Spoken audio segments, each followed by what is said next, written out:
కానీ కోర్టు కూడా చెప్పింది కదా సార్, ఇప్పుడు కారులో ఉన్నప్పుడు అంటే కారు దగ్గర ఆ ప్రమాదం జరిగినప్పుడు ముఖ్యంగా ఇలాంటి సందర్భాల్లో మీరు అన్నట్టుగా ఒకవేళ హైవే పైనో ర్యాష్ డ్రైవింగ్ లోనో కనుక ఇలాంటి ఇంటెన్షనల్ గా ఒకవేళ నమోదైతే కనుక అప్పుడు డ్రైవర్ పైన లోపల పనిచేసే వాళ్ళ పైన అంటే ఎవరైతే జర్నీ చేస్తున్నారో వాళ్ళపైన కేసు నమోదయ్యే అవకాశాలు ఉంటాయి.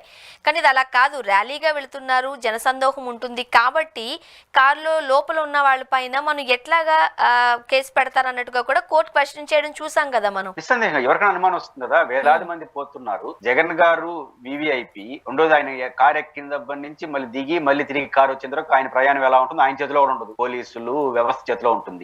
అలాంటి చోట్ల రెండోది ఆయన దిగమనడానికి ఎదురుపడ్డారు ప్రజలు. రోప్ పార్టీలు ఏమైనాయి, యాజ్ పర్ రూల్ ప్రకారం రోప్ పార్టీ పెట్టాలి, రోప్ పార్టీ పక్కన నిలబడుకుంటూ వాళ్ళు దాటి నెత్తరాగలిగినాడు. ఈనాడు వచ్చి కింద పడిపోయినాడు కాబట్టి పాపం ఆయన ప్రాణం కోల్పోయింది. ఎవరన్నా దురుద్దేశంతో జగన్ గారి మీద అటాక్ చేయడానికి వచ్చింటే ఆయనకి ఇబ్బంది కలుగుంటేది. విఐపి అంటే ప్రభుత్వ వైఫల్యం కనిపిస్తా ఉంది.